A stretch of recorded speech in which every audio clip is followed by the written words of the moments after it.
Hi students and friends, good morning. ఈ రోజు మనం 29వ శ్లోకం మూకసారంలోవి నేర్చుకుందాం.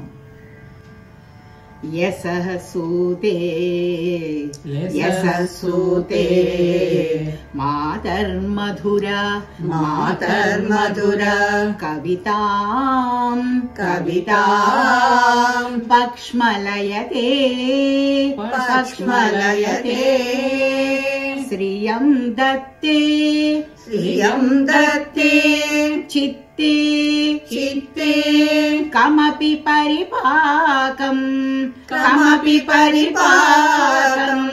ప్రధయతే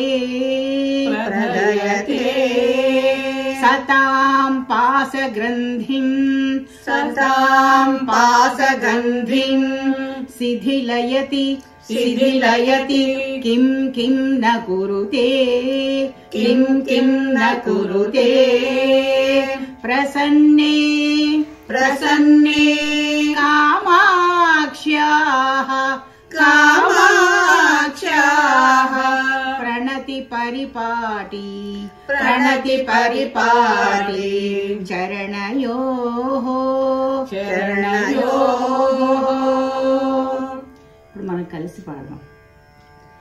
యసః సూతే మాతర్మధుర కవితాం పక్ష్మలయతే శ్రియం దత్తే చిత్తే కమపి పరిపాకం ప్రధయతే సతాం పాసగ్రంథిం శిథిలయతి కిం కిం న కురుతే ప్రసన్నే కామాక్ష్యాః ప్రణతి పరిపాటి చరణయోః.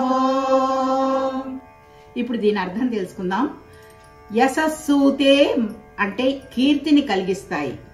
మాతర్మధుర మధురమైనటువంటి కవితాం కవితాశక్తిని పక్ష్మలయతే ప్రసాదిస్తాయట. శ్రియం అంటే సంపదల్ని, దత్తే అందిస్తాయి, చిత్తే అంటే మనసుకి, కమపి పరిపాకం ప్రధయతే అంటే మనసుకి శాంతిని పరిపాకం కలిగిస్తాయి. సతాం పాసగ్రంథిం అంటే సత్పురుషుల పాస బంధాల్ని వదిలిస్తాయట. శిథిలయతి కిం కిం న కురుతే ఇంకా ఏమిటమ్మా, ఇంకా ఏం చేయవచ్చు. ప్రసన్నే అంటే శరణు వేడుకోవాలండి. కామాక్ష్యాః ఆ కామాక్షిని మనం ప్రసన్నం చేసుకోవాలి.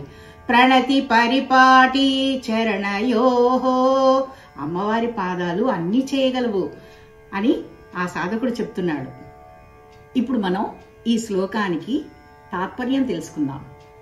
అమ్మా కామాక్షి, నీ పాదాలని నమస్కరించి శరణు వేడుకున్న వారికి నీ పాదాలు కీర్తిని కలిగిస్తాయి, మధురమైన కవితాశక్తిని ప్రసాదిస్తాయి, సంపదల్ని కలిగిస్తాయి, మనసుకి శాంతి పరిపాకాన్ని కలిగిస్తాయి, సత్పురుషుల పాస బంధాల్ని వదిలిస్తాయి.